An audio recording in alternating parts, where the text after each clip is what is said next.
The boy used the simplest sword drawing slash, yet shocked the professor present, because this was strength the student shouldn't possess. Although it seemed Ronan only swung once, in reality, it was 3 strikes. He deliberately slowed down the final cut, to ensure the professors could see clearly. It was precisely this action that enraged Nabiros. While Ronan said expressionlessly, "Teacher, you frighten me," Nabiros asked, "Who taught you that sword technique?" Ronan replied in confusion, "What are you talking about? Nobody taught me." So Nabiros changed her question, "Did you see my movements just now?" Ronan said, "Yes, I did. You're remarkable." Drew the sword and made 3 cuts in an extremely brief moment. Nabiros calmed down a bit and said, "Yes, just like what you demonstrated." Then she abruptly changed her tone. "You arrogant brat, you deliberately slowed down the final cut to make sure we could see it clearly, didn't you?" Ronan was stunned. The reason he slowed the 3rd cut was to reduce the power, to avoid harming his own body, not because he looked down on the professor, but facing the angry Nabiros before him. His explanation seemed utterly feeble. The principal remained silent, only awkwardly averting his gaze, while the other 2 were dumbfounded, saying, "As professors, shouldn't we have noticed something?" A moment later, Nabiros sheathed her sword and slowly returned to her seat. She said, "I will teach you personally from now on." After returning to her seat, her emotions remained unsettled. The principal beside looked at the angry Nabiros and carefully pondered her words, "Teach personally." The principal understood. Nabiros had already accepted this child as her disciple. He turned to Ronan and said, "You've passed, but we still need to ask you one question. Why did you come to the Phillips Royal Academy?" After hearing this, Ronan lowered his head. Memories began to surface in his mind. The boy had used all his strength to kill what he believed was the most powerful 4-winged giant, thinking everything would be over. But unexpectedly, an even more powerful 8-winged giant appeared in the sky. 4 wings weren't the giant's limit after all. 8 wings were. At that moment, the boy was prepared to fight to the death. But another surviving woman disagreed with his approach. Instead, she strangely gave the boy a kiss. It turned out that 2.5 years earlier,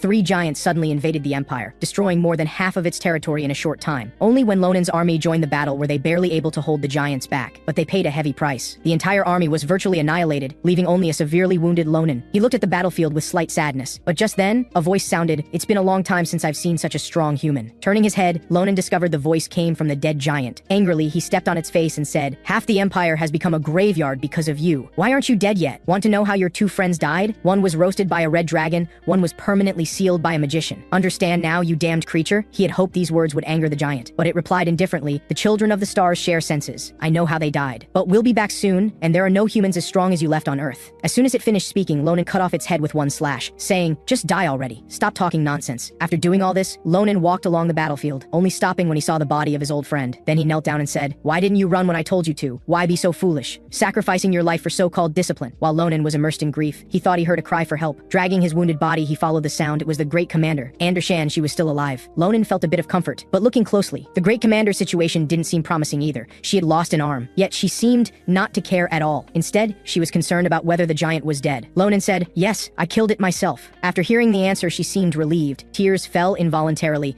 "Thank you." Ronan took the opportunity to make a request. "Since you're so grateful, could you give these soldiers a proper burial? Because previously, soldiers' bodies were simply discarded. But now that everything was over, it was time to properly handle these matters." After speaking, Ronan began coughing violently. Looking at the blood on his hand, he told the great commander he could die at any moment. Andesan asked him, "If you could live, what would you want to do?" A glimmer of light appeared in Ronan's eyes. He said, "I would probably go study at an academy. That was my dead sister's wish. But there's no hope for any of that now." Andesan angrily shouted at him, "Don't talk like that. The rescue team will be here soon." But just then, the sky suddenly cleared. A ray of dawn light shone down, but the 2 stared with terrified eyes, because an 8-winged giant appeared in the sky, along with countless followers. At that moment, Anderson fell into deep despair. She said, "I've saved this world 3 times. This time, there's truly no way out." But Ronan drew his sword beside her. With determination, he shouted at her, "Great Commander, comrade, what are you doing? Quickly use your psychic power to throw me up there. My sword can't reach them. I'll teach these bastards a lesson." Anderson was stunned. He still wanted to fight in this situation? What a determined fellow. Then she kissed him and spat a pearl into his mouth. Anderson said, "This is a pearl that can reverse time 4 times. I've used it 3 times already. It's how I climbed from being a tailor to becoming the great commander. I'll give the last use to you. And when you see me again, please convince me to become a tailor." As she finished speaking, a flash of light appeared. When he opened his eyes again, Ronan had returned to his village from 10 years ago. Looking at the familiar scene before him, he was stunned. "Am I dreaming?" he said. Then he banged his head against a nearby tree, hoping to wake up. Soon after, Ronan accepted reality. The great commander's ambition was truly grand, expecting him alone to fight the giants. What could he do? After thinking for a moment, Ronan had an idea. He picked up a tree branch and ran toward the village entrance. But on the way, a group of bullies caught Ronan's attention. They had hung a boy upside down. Looking closely, they hadn't used ropes. It was magic. Ronan couldn't believe it. To find such rare telekinetic magic in this rural village, the yellow-haired leader viciously demanded money from the boy. The boy said, "I gave all the money to my mother for medicine. I don't have any now." The yellow-haired boy was furious and immediately ordered the girl to use magic to hang him higher. But the kind-hearted Assam was unwilling. The atmosphere became tense. At that moment, Ronan hit Assam on the head with a stick and said, "Stop, you'll kill him." The boy fell down on the other side. Meanwhile, the angry angry yellow-haired boy became even more furious. He said, "What are you doing? She stops just because you tell her to?" But Ronan grabbed Assam and said, "Never mind him. Tell me where you learned your magic." Assam said, "From a magic book I bought at a store." Ronan was stunned. She was this skilled with just a cheap magic book? Ronan's instinct told him this person could definitely be useful in the future giant war. But just then, he heard the sound of a sword being drawn. Ronan turned his head. The yellow-haired boy had charged at Ronan with a sword, saying, "How dare you ignore me?" Although the yellow-haired boy was physically strong, his sword stance was incorrect. Ronan saw through it at a glance and dodged sideways. Having dodged so easily, the yellow-haired boy felt anxious, but still pretended to be calm and said, "You're really lucky." Ronan went along with it and said, "Yes, I'm having good luck today." Seeing Ronan not fighting back, the yellow-haired boy became more aggressive. He said, "Kneel down and beg and I might forgive you, but I'll still cut off one of your arms. Of course, I'll take good care of your sister. Every time I see her nice figure, I want to—" Before he could finish, one of the yellow-haired boy's ears was cut off. Ronan was furious. His sister was his only weakness, and he wouldn't allow anyone to defile her. This scene frightened all the other bullies. He had managed to use a tree branch like a sword. Seeing this, Ronan took the opportunity to make them return the money to the boy. The bullies didn't dare refuse. They gave all the stolen money back to the boy, then fled. Meanwhile, Ronan made an arrangement with Assam. They would meet at this spot at 2:30 a.m. 4 days later, because they had something very important to do. After giving these instructions, Ronan hurried home, but hesitated at the door. Many questions troubled him. Should I apologize for leaving without saying goodbye?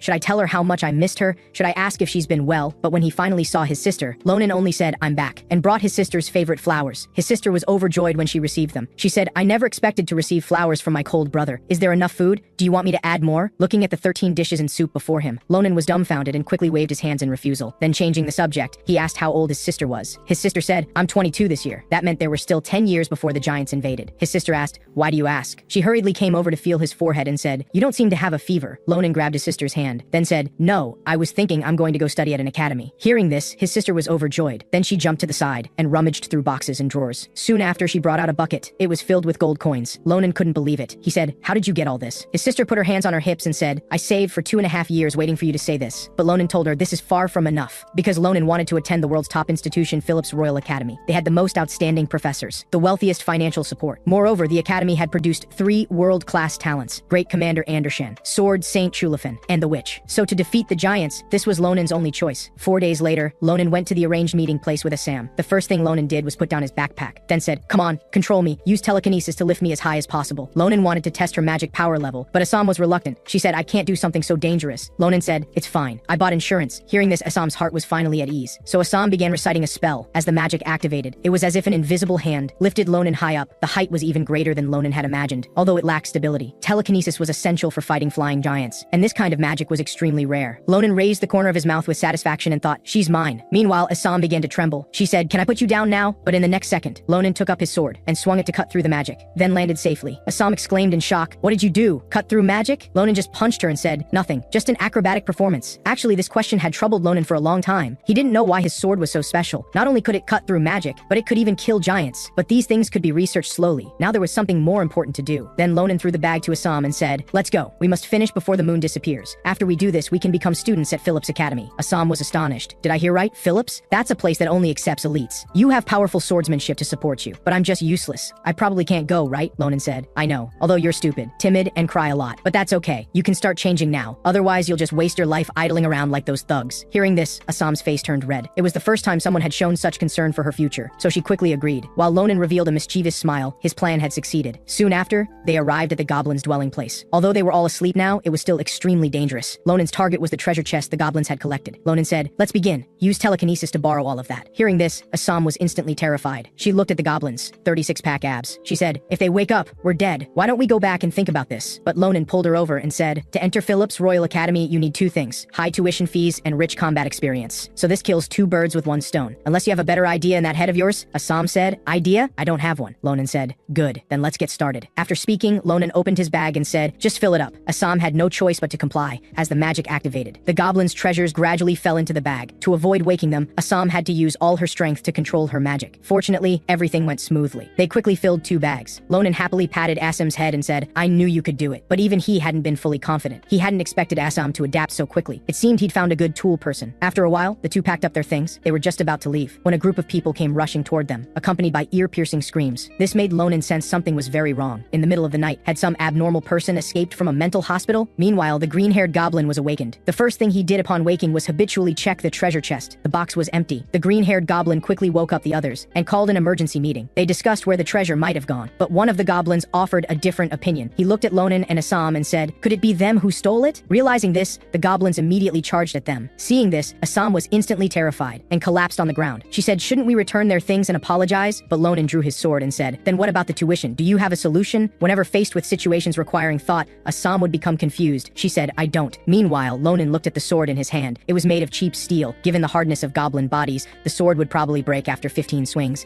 but there were more than 30 goblins here. But it would be enough. Ronan's mouth curved into a smile. Then he charged at the goblins. Almost instantly, the last goblin also died by his sword. Assam was dumbfounded. Ronan killed 3 with 1 sword strike. Then he just disappeared for a moment, and all the goblins were dead. Assam couldn't help but swallow. Had he already become this strong? Just then, Ronan said, "Don't space out. Go get the bags. Let's go home." After a while, the two set off for home. What they thought would be a comfortable job turned out to be quite difficult. Ronan stretched his aching body. It was probably because he was still growing. He would need to strengthen his physical training when he got back. But just then, Assam mentioned the screaming sound. She asked, "What was that noise anyway?" Ronan shook his head and said, "I don't know. If I run into them, I'll knock their heads sideways." Meanwhile, a bow and arrow silently aimed at Assam from behind, but was easily blocked by Ronan. On the other side, the man who shot the arrow began apologizing, though his face showed no remorse. It turned out that when Ronan and Assam got the treasure, these two men had witnessed it, so they harbored ill intentions. Seeing their assassination fail, they decided to try another approach. Children generally have low vigilance against strangers. They came over and said, "Sorry kids, I heard a noise just now and thought there might be goblins." "Kids?" Ronan was so angry he broke the arrow in half. "I've eaten more meals than both of you combined." After a moment, the man extended his hand again to apologize, but his eyes were fixed on Ronan's backpack. Ronan said, "Can't you hide your greedy eyes a bit better? Your acting is terrible." The man fell silent for a moment after hearing this, but looking at the child before him,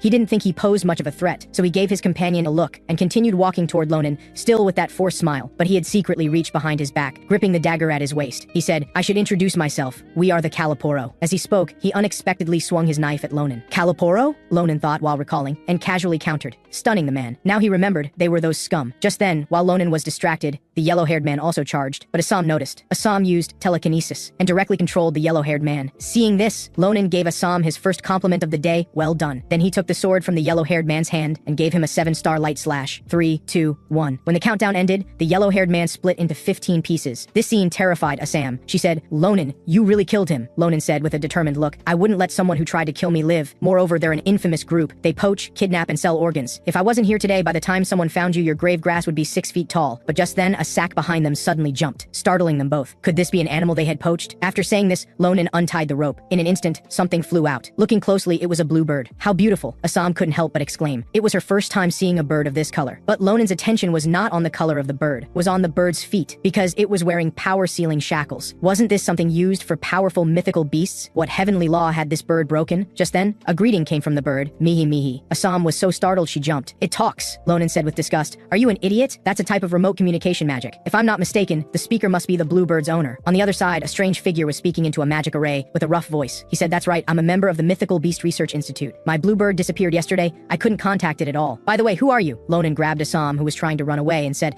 "We're concerned citizens. Your bird was kidnapped. We rescued it." After speaking, he cut the bird's shackles with one stroke, then said, "Go back to your father." This action immediately filled the bluebird with gratitude. Then it stuck its bottom in his face. Ronan was stunned. Was this how it showed thanks? Fortunately, the bird's owner quickly explained, "The bluebird wants you to pluck one of its feathers. Because a bluebird's feather will permanently point toward the bird itself. It probably wants to see you again." When Ronan plucked the feather, the bluebird shot up and disappeared without a trace. Ronan wondered, is it really sure it wants to see me again? The next day, the two brought the treasure to the market to sell it for gold coins. The merchant examined a necklace for a long time and offered 20 gold coins. Deal, Ronan happily agreed. Finally, someone who knew value. Thinking about the other merchant, who said the necklace was worth at most 5 gold coins, made Ronan angry. But now he had met someone knowledgeable. Then Ronan sold all the treasures he had brought. Meanwhile, Ronan reached into his pocket and pulled out a large purple object. The blue bird had left it in his hand when it left. He initially thought it was droppings, but it could shatter stones. Ronan's instinct told him this thing was definitely special. The merchant agreed. The merchant said, "Wow, this color, this texture, could it be?" Ronan excitedly asked, "What is it?" The merchant, "Bird droppings." Ronan was speechless. The merchant could only laugh awkwardly and say, "Actually, I'm not an expert either." Ronan sighed and put it back in his pocket, planning to find an expert to appraise it someday. Assam looked at him with disdain and said, "It really is just hardened poop." Changing the subject, Ronan asked the merchant, "Do you have any books about Phillips Royal Academy? We want to enroll but don't know much about it." The merchant said, "Is that so? My daughter Maria is also preparing to go there. You can chat with her. She's coming now." "Maria?" Ronan was startled. He knew this name too well, but what appeared was a blonde woman. Ronan walked up to her and said, "Are you really Maria?" Maria said, "Yes, what's wrong?" Ronan was dumbfounded, because the Maria he knew in his previous life looked completely different. Then Ronan leaned close to her ear and said, "Let me ask you something. You're a man, right?" Maria was stunned. She looked down at her proud figure. Was this guy brain damaged or vision impaired? Lonan's eyes lingered on a certain part of Maria. That can't be right. You don't look like a man.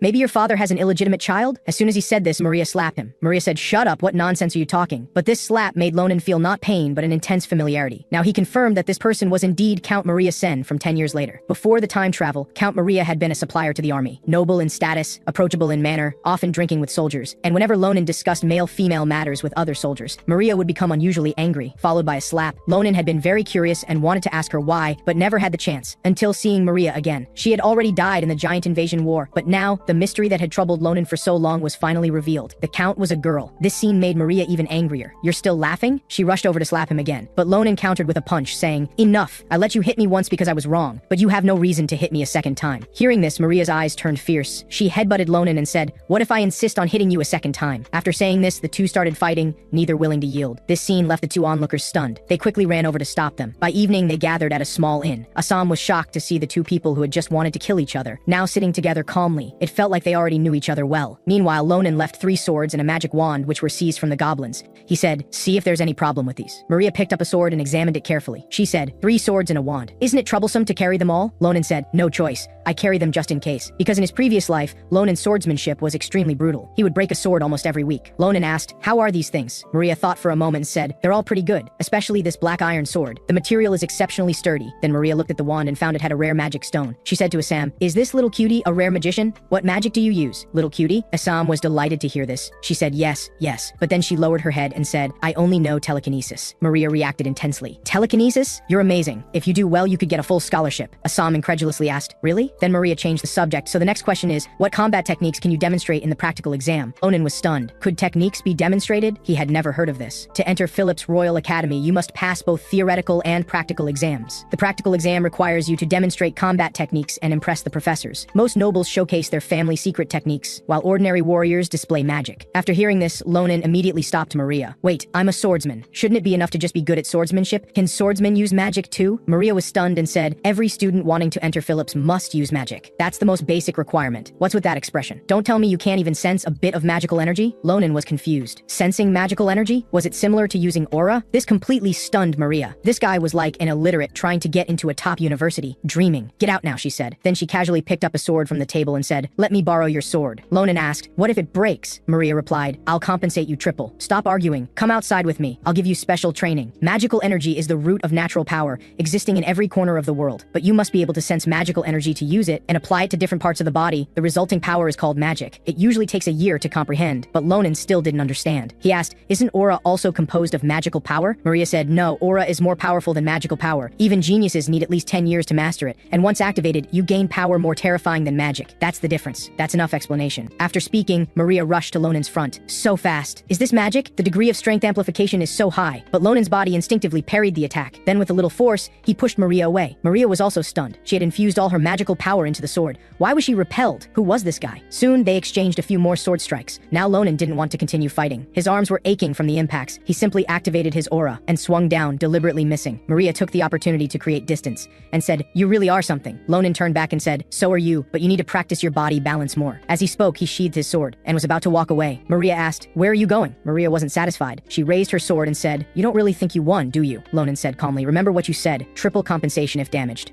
The next second, Maria's sword shattered completely. When did that happen? At this point, Assam, who was acting as referee, came over and touched her. Her expression suggested she wasn't surprised at all by the battle's outcome. She said, "You did well enough." After saying this, she quickly ran to Ronan, leaving a confused Maria behind. Maria was still wondering, what exactly is he? The next day, Ronan not only received enough gold coins to buy 3 swords, but also 2 bags full of books. Ronan asked, "What's all this?" Maria said, "The exam is in a month. Don't you need these?" Ronan asked, "But why are you doing this? Merchants are usually profit-driven." Then he drew his sword and said, "If you're trying to kill me," Maria laughed loudly. "Free, completely free. I just hope we all pass the test." So Ronan sheathed his sword and said, "All right then, I'll accept." After a while, Maria said goodbye to Ronan. "After helping you two so much, if you don't pass, I'll kill you." Ronan smiled and said, "Of course. You should worry about yourself. See you in the capital on exam day." After saying goodbye, Ronan looked down at his hand. In the coming month, he would have to strengthen his physical training, because this body was currently too weak. Soon after, Ronan returned home. From then on, he ate 8 bowls of rice at each meal, only stopping when his stomach was completely full. This delighted his sister. Her brother had finally come to his senses, and at night, Ronan would go near the village to fight monsters. In his spare time, he studied the materials. Ronan was quite troubled. Why do I need to learn table manners for the exam? Despite Despite saying this, he still read through all the materials Maria had given him, and so, a month quickly passed. Ronan and Assam arrived at Phillips for the gathering. Seeing the magnificent academy that looked like a palace, Assam was amazed. She stared at it without blinking, her mouth full of praise. Ronan said, Assam, what are you doing? Are you showing off your country bumpkin status? Assam said, I'm sorry, Ronan. Assam looked at Ronan and was stunned. In this 1 month, he seemed to have grown stronger. But Ronan just punched her, saying, stop spacing out, let's go. At this time, he should also be here, and his age should be about the same as mine. Sword Saint Shulafin, the person honored as the strongest swordsman. Perhaps I'll meet him during the test.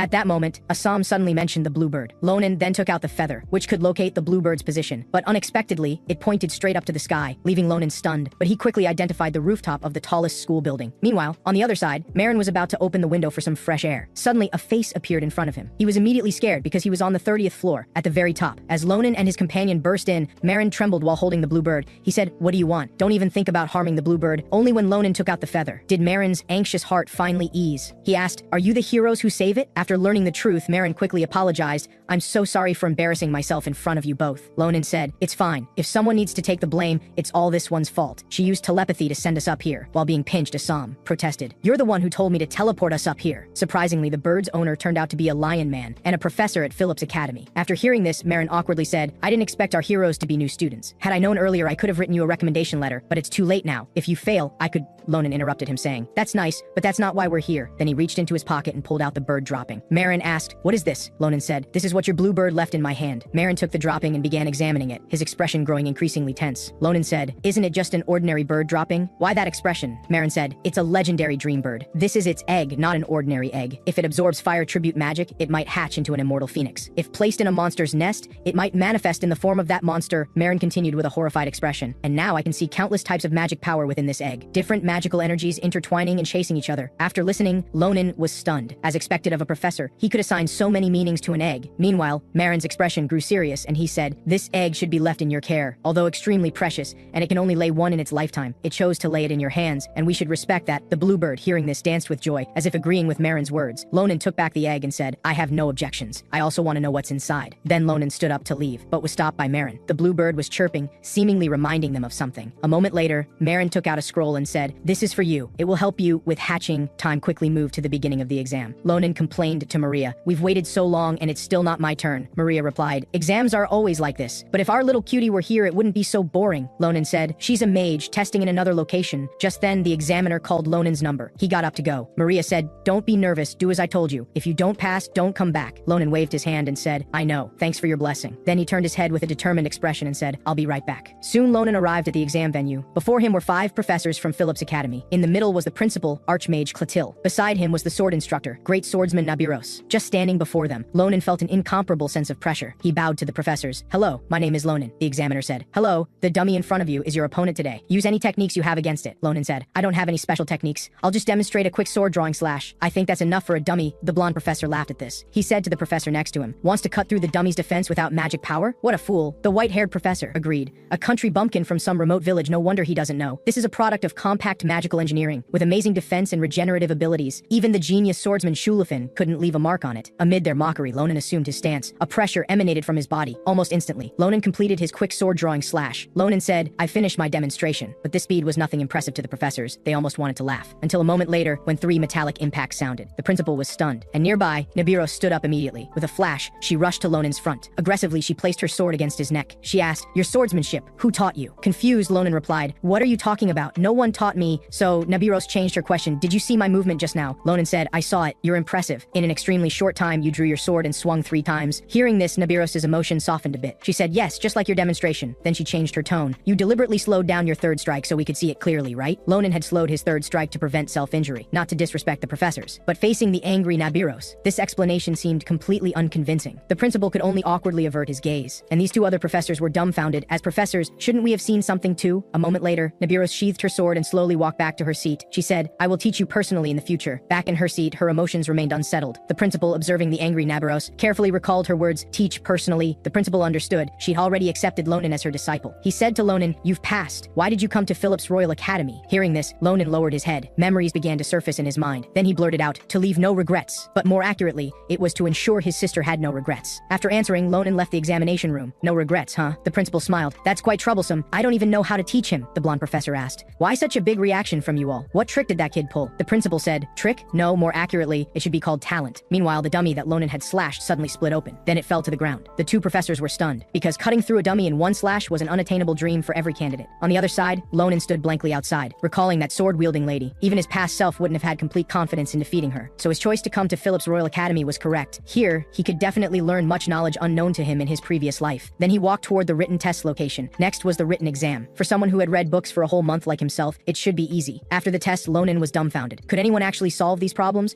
On the other side, Maria was stunned seeing his expression. What was this guy doing? Didn't he read books for a whole month? How could he perform so poorly? Beside her, Assam hesitantly spoke up. You gave him 2 backpacks of books, one for warrior subjects, one for mage subjects. He seems to have taken the mage backpack. Maria was stunned. She said, what a foolish guy, not even knowing what he was reading. Just like that, who knows how much time passed. Maria pulled Ronan up and said, stop complaining. The practical exam weighs more. You'll be fine. Meanwhile, the test results came out quickly. Everyone eagerly stared, hoping to see their names appear. Assam passed, practical 12th, written 1st. Maria passed, practical 9th, written 9th. The two looked at each other upon receiving the results, then happily embraced, saying, we passed! Maria said, you're actually first in the written test, even though it's a 3-way tie. Little cutie, you're really amazing. Assam laughed foolishly. I was just lucky. Then Maria turned to ask Ronan, but the scene before her seemed wrong. Ronan, pale as death, said, my name isn't there. The two were shocked and said, that's impossible. Open your eyes wider and look again. Just then, an explosion sounded from behind. A phoenix manifested. It let out a long laugh and shot a fireball. It flew straight towards Ronan. After the explosion, several large words appeared before Ronan. Ronan, practical 1st, written 5/712. So that means, we all passed, that's great. But Ronan quickly realized something terrifying. If he was first, it meant that person ranked behind him. That wasn't good. Ronan immediately felt a cold, murderous intent from behind, and slowly approaching from behind was none other than Sword Saint Shulafin. He absolutely wouldn't allow anyone to surpass him in swordsmanship. He asked, are you the first? But Ronan didn't want to cause trouble. He said, I don't know. Shulafin said, stop pretending. Ronan spread his hands and said, am I first just because you say so? Do you have any evidence? Hearing this, Shulafin gave a cold laugh, and with incredible speed swung his sword at Ronan, only to be blocked. Shulafin said, this is the evidence. If you weren't the first, you couldn't block my sword. Now, you need to prove your swordsmanship is superior to mine. Ronan was a bit angry. He thought he could fool him, but this guy hadn't changed a bit. Ronan said, then watch carefully. Ronan leaped backward to create distance and swung his sword. Shulafin was surprised. How could one slash produce 3 sword energies? Then he raised his hand to block the attack, but the powerful force made Shulafin's fingers tremble uncontrollably. Ronan asked, how about that? Are you happy now? But unexpectedly, Shulafin attacked Ronan again, saying, today one of us must die. Ronan panicked and hurriedly urged him to calm down, but Shulafin's eyes grew increasingly fierce. His subsequent attacks became more and more violent. This was exactly why Ronan feared meeting him. This guy was too obsessed with swordsmanship. If this continued, he would likely use his aura storm. When aura collide with aura, it would be hard to resolve. With no other choice, Ronan turned and ran. Seeing this, Shulafin became angrier and said, what are you doing? How can you turn your back on an enemy during battle? But unexpectedly, Ronan ran behind Assam. Using her as a shield, Shulafin didn't dare attack recklessly anymore. He said, you coward, using a woman as a shield? Ronan smirked. Sure enough, this guy hadn't changed at all, still valuing the knight's code above life itself. Then Ronan brazenly threw a punch, directly breaking Shulafin's nose. He lost his fighting ability as a result. Seeing this, Ronan quickly called for Assam and Maria. Then they quickly fled, disappearing without a trace, leaving behind a stunned Shulafin. Just then, the security guards of Phillips Royal Academy rushed over at the commotion. Seeing the scene, one immediately panicked. How could anyone dare to hurt a royal family's young master? He immediately asked, please tell me what the criminal looked like. We'll capture him right away. Shulafin said, don't worry about it. Don't treat me as a young master. I'm here as a student. Also, we had a fair duel. After speaking, Shulafin dusted himself off and said, you don't need to handle this, I'll deal with it myself. Then he lowered his head, only to discover a crack in his sword. This sword was made of the highest grade materials, incredibly hard. Then Shulafin smiled and said, interesting. The next day, Ronan and Assam went to the forest in the suburbs because they wanted to find that legendary river. But Ronan searched the map for a long time without finding it. This exhausted Assam. But what concerned her more was yesterday's incident. Assam said, Shulafin is the heir to the Grand Duke's family. Aren't you afraid of his revenge? Ronan said, he's a good person, just too obsessed with swordsmanship. He has his own beliefs and principles, never bullying the weak. He's a model nobleman. I bet he'll say we had a fair duel, otherwise we'd already be in prison. Assam nodded and said, you're right, but Ronan stopped in his tracks because they had finally found it. The legendary Fernando Springs, known as the magic veins. Here, stones absorb magic to become gems. Weeds absorb magic to become herbs, because the magic concentration is unusually high. But Ronan didn't feel anything special. He was simply following Professor Marin's instructions to hatch the egg here, to let the egg absorb more magic and hatch into a stronger phantom beast. Suddenly, Assam vaguely sensed something unsettling. She said, Ronan, why is it so quiet here? The professor said this place is full of magic. There should be countless animals nesting here. Reminded of this, Ronan also felt uneasy. Not only was it quiet, but there was also a strong stench in the air. Ronan smiled and said, looks like they arrived before us. The next second, 5 arrows shot at Ronan from the forest, and each arrow was infused with abundant magic. Fortunately, Ronan reacted quickly. In an instant, he used his sword to knock them down. Damn it. Ronan said, Assam, find a rock to hide behind. Then he walked towards the direction of the attack. Ronan released his full aura and charged with explosive speed. 3,000 meters away were 5 members of Kalaporo. They analyzed he cut down 5 magic-infused arrows with one slash. Who is he? The purple-haired man sensed trouble and quickly ordered his subordinates to scatter. He planned to ambush Ronan from all sides, but unexpectedly, to catch them all at once, Ronan began shouting, "Stop your attack! I am your ally!" The purple-haired man was stunned. Seeing they were still suspicious, Ronan continued, "I am a newt, the youngest hound of the Adama branch." Hearing this, they appeared, but the purple-haired man was still suspicious. Who is this guy, using the same title as me, hound? Yet Ronan could clearly state their internal affairs, which made the group very conflicted. In fact, these were things Ronan had learned in his previous life from the giant hunting team. There was a person called a newt. His position in Kalaporo had reached the terrifying title of wolf, even higher than the hound rank. So he often boasted about his glorious deeds in the camp, especially their poaching swords. Ronan still remembered vividly. Ronan said, "If you don't believe me, why not call your wolf out to talk?"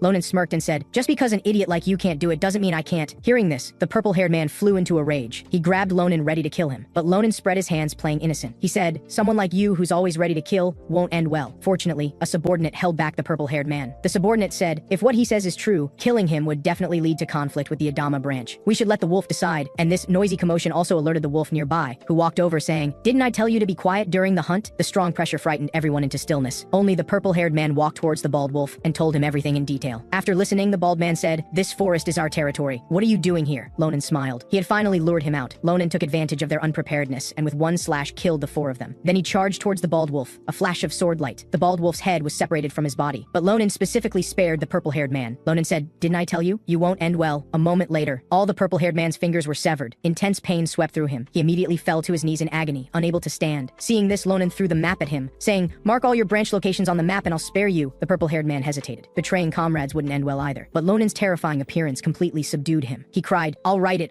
okay?" Ronan looked at his immaculate black iron sword and said, "Use your fingers to write." Shortly after, the purple-haired man marked all locations and handed the map to Ronan. The purple-haired man said, "You promised me you'll spare me, right?" Ronan slowly put away the map, then quickly drew his sword, cutting the purple-haired man in half. He said, "Of course not, because not far away, there lay evidence of their crimes. Animals, both large and small, all brutally killed." Assam, seeing this, vomited her previous meal, but she still worried if Ronan's actions were too cruel. Ronan said, "They are all wanted criminals who deserve execution. We're doing a good deed." Having said that, Ronan lowered his head, and before him lay the blue bird's corpse, even it had died. How heartbroken Professor Marin would be. Just then, the blue bird egg in his pocket began to vibrate. Ronan quickly reached to take it out. It must want to see its mother one last time. But Assam suddenly became panic-stricken. "There, Ronan, what is that thing?" Assam trembled with fear. Ronan looked in the direction she pointed. The animal's blood was floating up into the air and gathering together. As the blood mass grew larger and larger, Ronan immediately placed his hand on his sword, assuming a fighting stance. Just then, the blue bird egg in his hand broke free on its own and slowly floated up into the air. The next second, all the blood began frantically spinning around the egg and was absorbed in large gulps. Even blood from a distance converged. Assam hid behind Ronan and said, "Maybe we should go back." Ronan stared at the egg and said,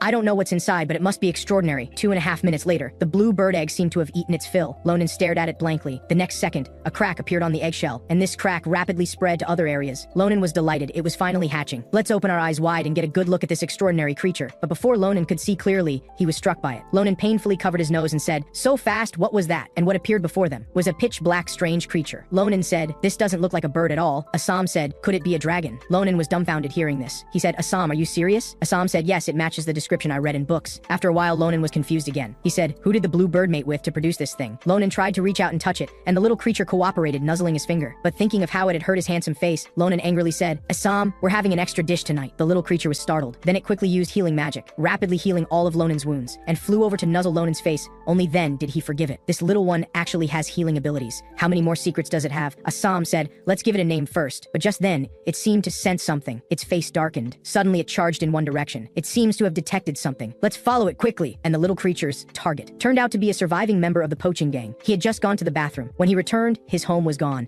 and he had hidden nearby, witnessing the hatching process. He was terrified and fled immediately. But after running for so long, he was still caught by the incredibly fast little creature. The poacher was frightened, tripped over a branch. The little creature immediately used its power to absorb the blood from his wounds. "Stop, Sita, you'll kill him." Ronan's voice suddenly rang out. Assam asked puzzledly, "Sita? Is that the name you gave it?" Ronan said, "Yes, do you like it?" Sita showed a happy expression. Then Ronan turned his gaze to the poacher and said, "Are you okay, Anut?" The poacher was so scared he fell to his knees, saying, "Thanks to you, I'm fine. But how do you know my name?" Ronan put his sword to his neck and said, "You don't need to know that." Mr. Talkative Poacher, so he was the one who boasted about his poaching in Ronan's previous life camp. Anut denied, No, I'm just a runner." Ronan said, "That's temporary. You'll climb to a higher position later." Then Ronan smiled and said, "I want you to help me with something." After little Sita cheetah hatched, Ronan returned to the imperial capital. But he also did one thing along the way, and it was this thing that made them rich. It turned out that the Fernando Springs water they collected had abundant and pure magic, so it was purchased at an astronomical price by Maria's father. Assam said, "Let's go thank Professor Marin," Ronan agreed, because he still needed to tell him about the bluebird's death. But the Professor Marin was on a business trip and wouldn't be back for a long time. With no choice, the two had to leave. On the way, Assam asked, "Ronan, what will you do with this money?" Ronan fell into contemplation. Since he was first in the practical exam, he had a full scholarship and didn't need to pay tuition. And the day after tomorrow was the enrollment ceremony, so there was no time to spend this money. So Ronan brought his sister Eli over. The sister from the countryside had never seen such a world, either amazed by the magnificent buildings or attracted by things she had never seen before. But what she cared about more was her brother. She said, "Why are you thinner again? Haven't you been eating properly?" And Ronan still patiently said he was doing well, asking her not to worry. Then Ronan eagerly took his sister's hand, saying, "Come on, I want to take you somewhere." Upon reaching the destination, his sister was stunned. She knew her brother had earned some money recently, but was it necessary to come to such a luxury store? Yet Ronan didn't mind the expense at all, repeatedly confirming with the clerk, "These can all be delivered to the house, right?" The clerk smiled broadly and said, "Of course," because this dress was already the 15th item Ronan had purchased. His sister couldn't believe that her once lazy brother was now so accomplished. Then she excitedly started running around. Ronan hurriedly urged her to calm down. Ronan said, "Let's go to the blacksmith shop. My sword was damaged by a bastard." Before he could finish, as soon as he pushed open the door, he saw Shulafin. Ronan was shocked and said, "Why are you here? Are you a stalker?" Shulafin explained, "I'm here to pick up my newly bought sword. My sword was damaged by you. You do know that, right?" Shulafin's eyes grew increasingly fierce, and Ronan retorted defiantly, "A stalker is a stalker. Don't make excuses." Ronan angrily drew his sword and said, "Let me show you what a damaged sword looks like." Shulafin also placed his hand on his sword. Just as tensions mounted between them, his sister stepped between them. Ronan said, "Sister, you've got it wrong. That guy over there is the bastard." But his sister scolded him. "Ronan, I've told you not to use foul language. How dare you talk back?" Then she turned around to apologize to Shulafin for her brother's rudeness. But this scene made Shulafin's heart race wildly, as if he had fallen into a gentle embrace. Shulafin took all the blame on himself and promised to take responsibility. Eli said, "Really? You're so kind." Eli held Shulafin's hand and said, "It's wonderful that Ronan has a friend like you. You'll take good care of Ronan, right?" Shulafin blushed and said, "Of course. I'll compensate him with a sword first." Shulafin touched his chest but found he hadn't brought money, so he took out his family emblem and said, "This is the symbol of our family. You can use it anywhere. If you want to buy a sword, go to the blacksmith shop on Ruishi Street. They have 500 years of history. Commoners can't enter, but with this you can go in. I hope they can forge a good sword for you." After speaking, Shulafin shakily left. Ronan was dumbfounded. Is this really the Shulafin I know? Does he realize what he's doing? This Granzia family emblem could buy an entire village. Not long after, the enrollment ceremony began on time. Principal Clayton spoke first. "The enrollment ceremony now officially begins. Welcome, the talents of the 787th class." What followed was the principal's lengthy speech, making Ronan begin to yawn. But suddenly, the principal stopped his speech. He snapped his fingers. The next second, spatial rifts appeared in the air. In the blink of an eye, everyone present was transported to an arena. Amid everyone's shocked expressions, the principal just smiled and said, "Now, let's give senior and junior students a chance to get to know each other." The next second, the principal teleported them to the Coliseum. What was about to take place was a meet and greet between freshmen and sophomores. Rather than meeting and getting to know each other, it was more of a competition to determine superiority. The victors would receive more educational resources. On one side were freshman Ronan and Sword Saint Shulafin. On the other side were the top 4 warriors from last year. First place, Nazduo. Second place, Barama. Third place, Karen. Fourth place, Alina. Each possessed remarkable strength, and each specialized in different fighting styles. Everyone anticipated this tense match. In this academy full of prodigies, who would claim the title of academy champion? The principal said, "This is a very meaningful duel. Not only can it determine winners and losers, but also helps understand each other's strengths and weaknesses. You can freely choose opponents, but this is unfair to the freshmen, so you can also forfeit. Forfeiting is not shameful." Hearing this, Ronan was furious. The principal was clearly looking down on the freshmen. Since things had developed to this point, why not use this opportunity to prove to his sister that he wouldn't be bullied at school? Ronan had a flash of inspiration. He waved his hand to stop the principal. He said, "May I make a suggestion? Since we can choose freely, why not have them all come at once?" Ronan's words stunned the older students, their eyes filled with shock and a hint of anger. This was a first in the history of Phillips Academy. So the principal consulted with several professors. These two were at a loss. Only Nabiros strongly supported it. She also wanted to see what other cards Ronan had up his sleeve. She said, "If things get out of control, I'll intervene." Seeing Nabiros' confidence, the principal reluctantly agreed. The match continued. First round, Ronan versus the 4 sophomores. In the audience, his sister became anxious upon hearing this. She shouted to Ronan, "Be careful! If you sense danger, forfeit immediately." Ronan just smiled and waved, indicating his sister shouldn't worry. With the principal's command, the match began. Nazduo charged over at incredible speed. Ronan ducked to avoid. This guy's speed was obviously several times higher than Maria's back then. Then Elena also attacked with dual short daggers. Ronan blocked all her attacks, Taking advantage of Alina blocking Lonan's view, Karen thrust forward. Lonan, seeing he couldn't avoid it, quickly raised his sword to block, but the powerful force sent Lonan flying several meters. But more danger lay ahead, because behind Lonan, Barama had already raised his great sword. He said, "Don't say such things in your next life. I originally wanted to fight you fair and square." Barama swung his sword down with full force. This slash was both fast and fierce, and the other three were already prepared for follow-up attacks. Impressive. This level of coordination must have been practiced for at least 2.5 years. Even Lonan had to praise their teamwork. But in the blink of an eye, Lonan vanished from their sight, making them miss their target. What speed is this? Before Alina could be surprised, Lonan charged at them with extreme velocity. Then he began his attack, landing heavy blows on each of the three, defeating them. Next came the duel between the strongest swordsmen of two classes. Barama was eager. He immediately charged forward with his sword, but the moment Lonan swung his sword, he saw the shadow of Professor Nabiros in Lonan. His aura has already reached the professor's level. Just as Barama was surprised, a flash of sword light, Lonan had completed his slash. By the time Barama regained his senses, his great sword had already been shattered by Lonan. Lonan just smiled. His eyes provocatively glanced at the professors. After Lonan's victory, the venue was silent for a few seconds, then erupted in thunderous applause. No one had expected this outcome. A freshman had defeated the top 4 seniors. Hearing the loud cheers, the defeated 4 stood motionless. Nazdua looked at his broken sword, accepting that he and Lonan were not on the same level. Barama fell to his knees in despair. But Lonan just wanted to prove to his sister that he wouldn't be bullied at the academy. Then he fixed his gaze on his sister. His sister was excitedly grabbing a stranger's collar, saying, "Did you see that? That's my brother." Lonan on the stage thought for a moment and decided to just act it out. He slowly walked to the front of the 4, politely placing his hand on his chest, even bowing to 90 degrees. He said, "Thank you for accepting my challenge. I learned a lot today." This scene left Assam completely stunned. What was Lonan doing? Had he eaten something bad? The 4 also looked at each other in bewilderment, surprised that this powerful guy was so polite. Barama excitedly jumped up, then grabbed Lonan's hand and said, "You don't need to be so modest." Then he raised Lonan's hand and declared, "You are the victor." And the scene of the two chatting and laughing made her sister believe that Lonan had grown up. He could even get along well with his senior now. Below the stage, a purple-haired girl was watching the scene. She slightly curved her lips and said, "He really is an interesting boy." Time quickly moved to the evening. The academy had prepared a banquet for the new students. The scene before her left Assam stunned. Just a banquet could be so luxurious. Maria just smiled after hearing this because such occasions were too common for her. Then she began eating meat in large mouthfuls. Assam then asked Lonan, "Did you send your sister off?" Lonan said, "Yes, before she left, she reminded me to eat properly and not fight with classmates. It took me a long time to reassure her. For her safety, I even sent Sita to protect her." After hearing this, Assam said with delight, "You really are a caring brother." After explaining all this, Lonan picked up a chicken leg and was about to put it in his mouth. But unexpectedly, Shulafin appeared behind him. He said, "Can you really eat at ease now, Lonan?" Shulafin's appearance startled Lonan. Lonan immediately asked angrily, "What are you up to this time?" Shulafin said, "Nothing much, just something very important." Lonan looked puzzled. What important matters could this wealthy young master possibly have? Shulafin nodded. Then he took out a small notebook and asked, "Where does Miss Eli live? Is it far from here?" Lonan felt speechless. And Shulafin continued asking, "How are the road conditions back home? Are the security measures good?" This series of questions left Lonan's mind spinning. He said, "Is this what you called important?" Shulafin said seriously, "You should have arranged personal maids and mercenaries to protect her, right? Or did you do nothing at all? That would be terrible." Lonan angrily retorted, "I sent a flying dragon to protect her. A flying dragon is stronger than any mercenary." But this answer made Shulafin uneasy. "Won't the dragon hurt Miss Eli?" Lonan said, "She's my sister. What does it have to do with you? Who do you think you are to her?" This question directly stumped Shulafin. Just at this awkward moment, a purple-haired girl came over. She said, "What an interesting scene. The young master of Granzia is actually so talkative." Hearing this voice, Shulafin asked disdainfully, "Why are you here looking for me?" The girl before them was Elizabeth Akalusha, ranked first among the new magic students. She smiled and said, "Don't misunderstand, I'm not looking for you, but for Lonan." Shulafin breathed a sigh of relief. He said, "I've said what I wanted to say. You can go find whoever you want," and prepared to leave.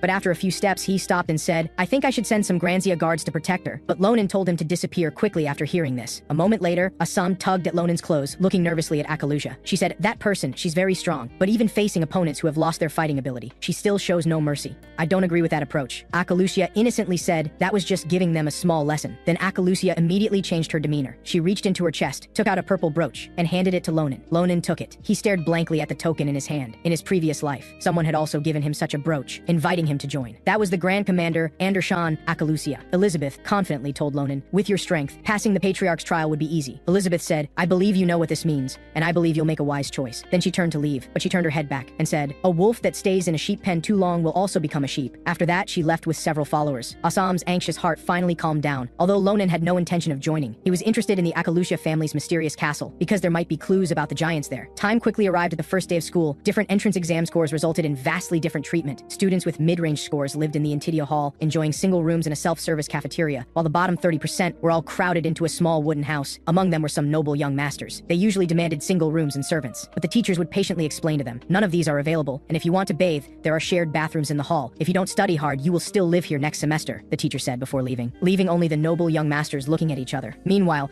the elite top 10%, including Ronan, they lived in the Nabiros hall. It was simply magnificent and splendid. Even Ronan was stunned. He could imagine Assam's jaw dropping at seeing such arrangements. At this moment, the documents on the table caught his attention. They were course introductions and application forms. The elite students had the right to choose their own courses, but for someone illiterate like Ronan, he was very curious about every course here. However, he had heard that first-year students shouldn't choose too many courses, which left him conflicted. In the end, curiosity won over everything. Never mind, he selected all the fun ones. After filling out the form, Ronan looked at the application on the table with satisfaction. He had chosen almost 2/3 of all courses. He said, "Since I'm a genius, I should do as I please." But he soon regretted it. Shortly after starting the basic swordsmanship class, the teacher stared at him seriously and said, "Student Ronan, you can graduate now." Ronan asked in confusion, "But we've just started." The teacher said, "Student, that's exactly what I wanted to say. You've just started, and you've already perfectly demonstrated all the sword techniques. If I let you stay, other students would doubt their own abilities." After saying this, the teacher gave him his first compliment of the day, followed by the archery teacher's second compliment, and the hunting teacher's third compliment. This drove Ronan crazy, as they all kicked him out. With no choice, Ronan could only sit by the river questioning his life, but a voice sounded from behind. "Student, shouldn't you be in class?" It was Professor Nabiros from the academy. "I see you've already completed all the courses, right?" Ronan said. "Are all courses only at this level? It's far from what I imagined." Nabiros knew he was outstanding, but completing courses on the first day was still difficult. Then Nabiros put down her sword and said, "Since the courses can no longer satisfy you, let me give you a proper lesson." She asked Ronan to hand over his sword. Just as Ronan was confused, a sword beam full of magical power swept past him and caused a sizable explosion at its endpoint. Before Ronan could be surprised, Nabiros said, "This is the limit of your broken sword. Even consuming a large amount of magic power, it only achieved this level. This can hardly be called a weapon." Then Nabiros slowly extended her hand to grip her own sword, quickly moving forward with a slash. The same posture, the same sword technique, yet it unleashed power tens of times stronger than before. This absolutely amazed Ronan. The splashing water even caused a heavy rainstorm around them. Looking at the shocked Ronan, Nabiros smiled and said, "Now you know what you're lacking, right?" With the same sword technique and the same force, Ronan couldn't understand why there was such a difference. Nabiros explained, "You need a good weapon now, and learn how to use magic power." But Nabiros was puzzled how he could demonstrate such impressive strength without a good weapon or magic power, while Ronan was still lowering his head, immersed in the shocking sword technique he had just witnessed. Nabiros said, "Here's the deal, Ronan, come to my class." Ronan was surprised and said, "Can I? You're a second-year teacher, and I'm just a first year." Nabiros turned around and said, "My permission is enough, and my condition is, don't bring that broken sword." Time flew to the academy's first holiday. Ronan told everyone about Nabiros. Then he went to the Ruishi Street, stopping in front of the Granzia royal family's blacksmith shop. He planned to buy a good sword. Assam said, "Is this really a noble family's blacksmith? It looks like a slight breeze could blow it down." Ronan grimaced and said, "Let's take a look inside. Though it looks broken on the outside, maybe it's even more broken inside." Ronan was dumbfounded. There was dust and cobwebs everywhere, nothing that resembled royalty at all. But Shulafin had never lied before. Just as Ronan was confused, a giant paw suddenly reached out from inside the door. "Who's disturbing my sleep?" Then a werewolf appeared. He sized everyone up with unfriendly eyes and said, "What are you doing here?" Assam was instantly terrified, and Ronan was also a bit surprised. The blacksmith was actually a werewolf. Seeing that no one spoke, the werewolf said more fiercely, "Are you all deaf?" Ronan then took out the badge Shulafin had given him and explained that he was here to buy a sword. The werewolf took a look and said, "This is the Granzia family badge, but you people are not from the Granzia family, especially the one with pink hair. Can't see a single noble trait in you." The werewolf said, "You're not from the Granzia family. We only serve Granzia family members." After saying this, he yawned and prepared to go back to sleep, but suddenly he stopped, then looked greedily at Assam and said, "Or I can offer a condition. Let me take a bite of this soft fellow's arm, and perhaps I'll agree to sell you a sword." Assam was instantly terrified, and before Ronan could agree, the werewolf began approaching Assam step by step, completely unaware that Ronan's eyes were already filled with killing intent. "Are you seeking death?" Ronan thrust his sword at the werewolf, directly sending him flying several meters, but the feeling in his hand was strange, as if being bounced off by something. Looking up, the werewolf had somehow put on armor. Although it blocked the sword strike, the powerful force still broke the werewolf's ribs. Invisible armor. "Well, then I'll just break it apart."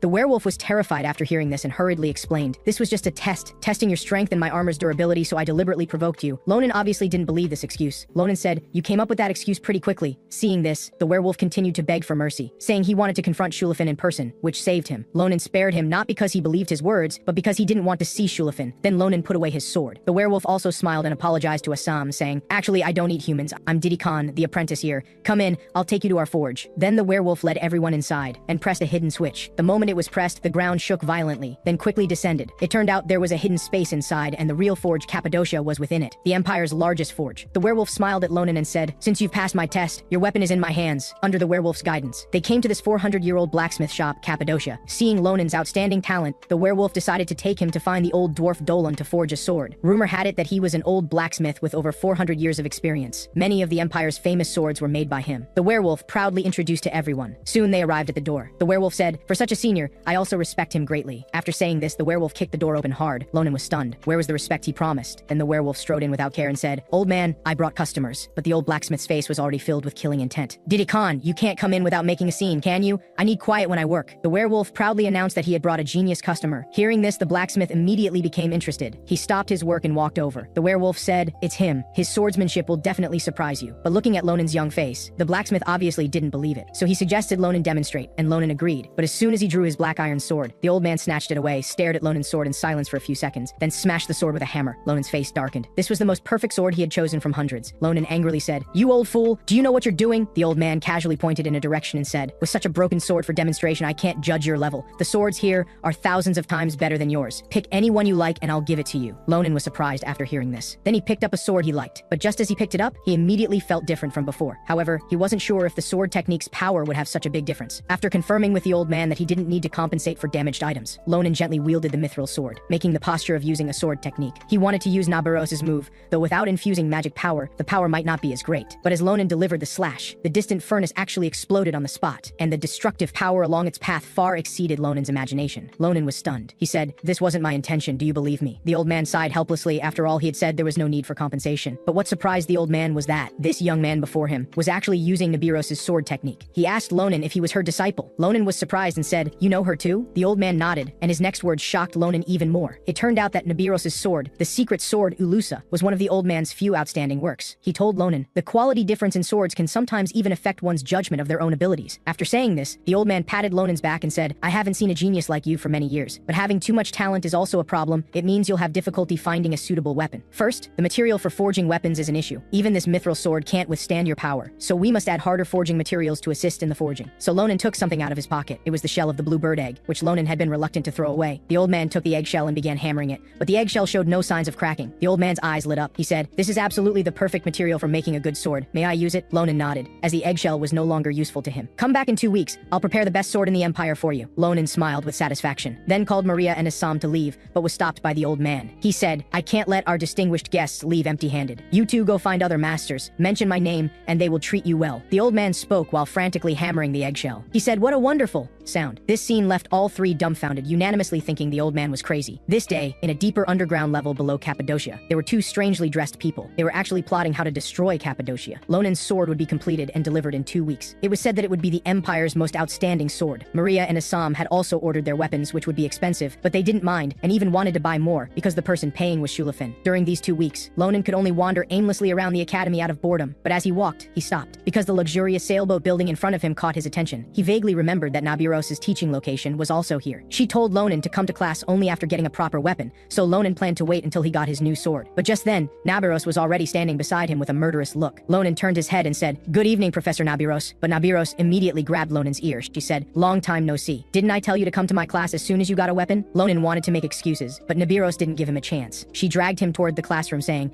"I'll listen to your excuses on the way." Ronan said, "Can you let go first? It hurts." And their commotion also caught the attention of a long-haired girl who stopped to watch. Little did she know that the guy behind her already had bad intentions. He deliberately bumped into the girl and said, "Don't block the way, walk faster." The girl was confused and lowered her head to apologize, but he became even more aggressive. He said, "You walk as slow as a turtle. If you have time, go practice your lessons more, understand?" The girl didn't want to cause trouble, so she swallowed her anger because she originally had no chance to enroll here. Meanwhile, on the other side, Ronan and Nabiros had arrived at the practice room. Nabiros said, "You all know him, right? The new student who shone in the competition. His name is Ronan, and he'll be attending class with you." Ronan bowed and said, "I'm Ronan, a freshman in the Department of Warriors. Nice to meet you all." People below started whispering, "Is he really that strong? He looks quite weak." Ronan heard all of this, but fortunately, not everyone was malicious. There were still two familiar friendly faces. Looking to the other side, that guy Shulafin was also here. Just as everyone was about to start practicing, a girl pushed open the door and entered. She said, "I'm very sorry, teacher. I'm late." After hearing her voice, a sense of familiarity arose in Ronan. Nabiros didn't mind and said, "Take a good rest first. We just introduced a new student. Go and say hello to him." Then the girl walked over. She said, "Nice to meet you, Ronan. I'm the teaching assistant for the second-year class, Andershan." Ronan didn't expect to meet her again in this way. Andershan Akalusia. During the giant invasion, she had unparalleled command ability. She was the Empire's first female commander, known to the world as the Iron Lady. Who could have imagined she also had such a gentle side? But judging from the current situation, she had no memories of her previous life. Should I tell her about her request from that time? But how to explain it? Ronan fell into a dilemma as he looked at Andershan, and she was always busy. This person said, "Look, is my posture correct?" That person said, "The towel here has a strange smell." She could only deal with them one after another. The great commander Comrade was actually doing these small tasks. At this time, the guy who had deliberately given Andershan a hard time walked over and said, "How about a duel with me?" Seeing Ronan's confusion, he explained, "I'm Kaldan from the 3rd year. I heard you performed brilliantly in the competition, and I want to learn from you." But Ronan wasn't interested and politely declined. Yet he persisted and said, "Oh, I seem to to have forgotten to bring a weapon. He shouted at Andesan, "Hey loser, bring me my practice spear," and Andesan hurriedly went to get it. Lonan's face had already darkened. "Loser? Does this bastard know who he's talking about?" Soon Andesan brought over his spear, but Kaldan deliberately found fault again. He said, "You idiot, I've already switched to a short spear, don't you know?" Then he used the long spear to hit Andesan hard on the head. He said, "You got into this school by begging the instructors. Is it too much to ask you to do these things?" Just at that moment, Ronan grabbed his spear. Looking at him with murderous intent, he said, "I accept. Let's duel." But Kaldan started to mock the two. "Didn't you not want to duel? Is it for this loser? Are you two commoners showing affection for each other?" Before he could finish, Ronan threw the spear to him, then lightly pointed with his sword. Kaldan was sent flying with a grim expression, and the long spear in his hand broke into two pieces. Ronan said, "Isn't this the short spear you wanted? Do you like it?" Kaldan became furious. He was a noble that a commoner like him couldn't aspire to. How dare he humiliate him like this? Then he went all out and thrust with the short spear. Ronan just waited in place until the short spear was about to hit him before acting. With just a casual swing of his sword, the opponent's short spear broke into three pieces. Ronan said, "Yes, I dare to humiliate you." Kaldan was stunned, but there was more to come. 1 slash, 2 slashes, 3 slashes, each with the force of 1,000 pounds, directly causing Kaldan to lose consciousness. Then Ronan was still not satisfied with his anger. He said, "Fortunately, this was inside the academy. If this were outside, you would really die." Those watching the battle nearby were shocked. Kaldan had actually lost. He was a top-ranked student in the higher grades. Then Ronan walked towards these people, because these guys had also treated the Grand Commander like a servant, so Ronan didn't plan to let them off either. Ronan said, "Next is that impolite bastard with the towel. If you smell, can't you wash it yourself?" Ronan angrily walked over and said, "Is the teaching assistant your servant?" This scene directly frightened the girl. Fortunately, Andesan stepped in to stop him, then stood in front of Ronan. Andesan didn't understand why someone she had just met would make such a big fuss for a commoner like her. Ronan said, "Anyone can be humiliated, even me, but except you." Then Ronan recalled the Grand Commander's contributions during the giant invasion in his previous life. He said, "At least in this empire, no one can disrespect you," and then gently pushed Andesan aside. Just then,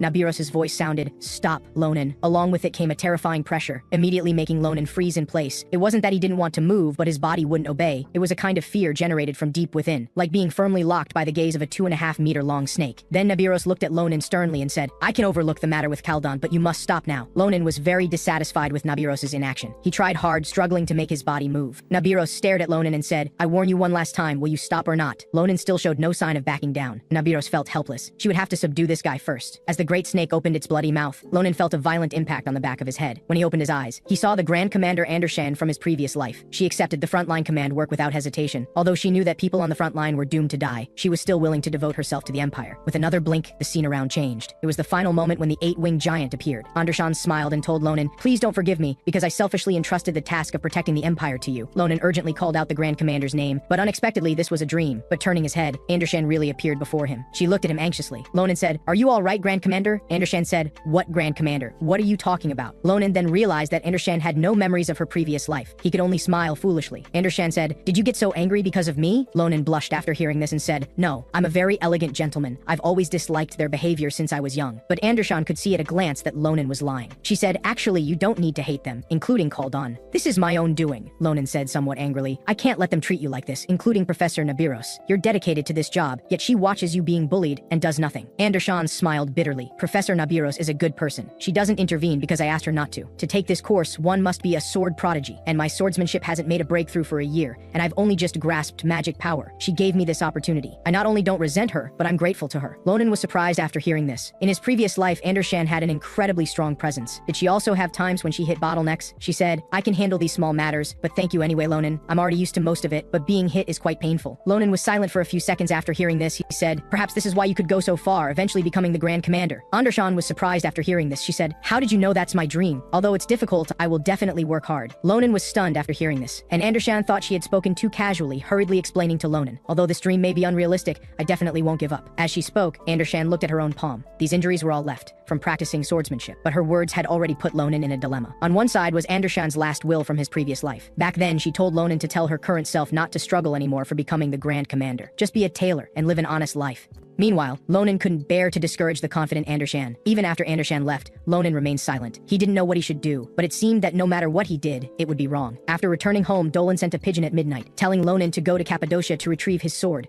But when they arrived at the forge, there wasn't even someone to receive them. Ronan was a bit angry, so he kicked a helmet on the ground, sending it flying. Maria said he definitely had something on his mind, and Ronan didn't plan to wait any longer. He decided to go in himself. After fumbling around, he actually found the elevator switch. With a shaking around them, the elevator began to descend. But as soon as they arrived, Ronan was stunned, because Cappadocia was engulfed in raging flames, and many blacksmiths lay fallen on the ground. After Assam's reminder, Ronan immediately spotted the culprit. It was a stone man standing 2.5 meters tall, and he was still chasing a group of blacksmiths. After thinking for a moment, Ronan Ronan grabbed Assam, then told Maria to go back to the academy for reinforcements. Afterward, Ronan leaped down, while Assam used telepathy to control their descent. Meanwhile, the blacksmiths finally had no strength left to run. Seeing this, the stone man immediately raised both fists, ready to crush them. At this critical moment, Lonan's slash directly destroyed the stone man's arm. Coincidentally, his recent troubles had been bothering him, so he'd take out his frustrations on this fellow. The stone man counterattacked with his remaining arm, but just as it was about to hit, Ronan simply vanished on the spot. He had activated his energy field. In the blink of an eye, he appeared on the stone man's shoulder, followed by a clean, decisive slash. The stone man's proud armor was like paper, instantly crumbling away. Seeing this, the rescued blacksmith's eyes widened like eggs. Then Ronan stepped on it. He asked the old man what had happened here. From them he learned that not long ago, dozens of stone men had suddenly emerged from underground. They started smashing things without a word. Nothing was spared. Even worse, they had taken some blacksmiths captive. Dolong, who was forging Lonan's sword, was among them, but Didakan had gone to rescue them, although he was skilled at forging, not fighting.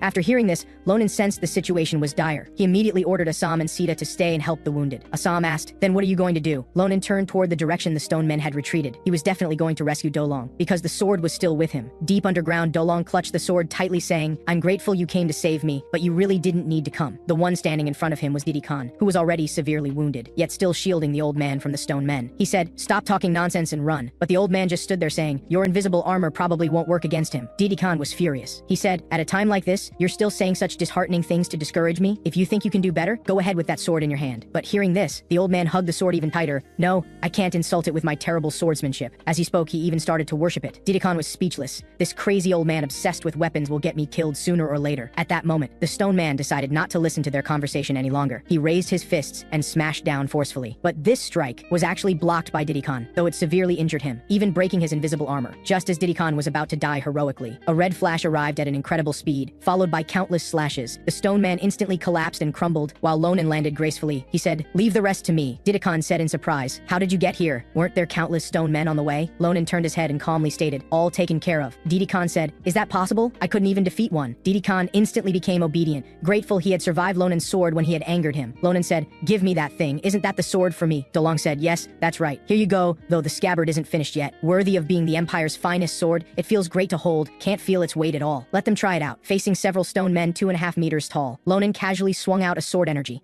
Its overwhelming destructive power shattered them completely. Ronan was stunned. How could it have such powerful force? The old man's expression was enough to show his satisfaction with the sword. He said, "How is it, Ronan? Do you like this La Mancha? That's the name I got from the astrologer. This sword is almost weightless, but its hardness far exceeds mithril by 100 times. Not only that, it has a special property. When it touches blood, it even has regenerative abilities." It could be said that this sword perfectly matched all of Lonan's attributes, and he no longer had to worry about his rough swordsmanship damaging the blade. Ronan praised the old man profusely, delighting him. Having his work affirmed was undoubtedly the meaning of the old man's life. But Didakan interrupted them, saying, "We need to leave this place quickly." Yet Ronan walked toward the deeper levels. He said, "You take the old man and go first. There are still a bunch of rats down here. And they're big rats," Didakan said with confusion. "Rats? What are you talking about?" Ronan said. "I'm familiar with stone giants' habits. They wouldn't normally act in groups, let alone actively attack humans." After speaking, Ronan flipped over the debris, revealing a mysterious pattern on the back of its head.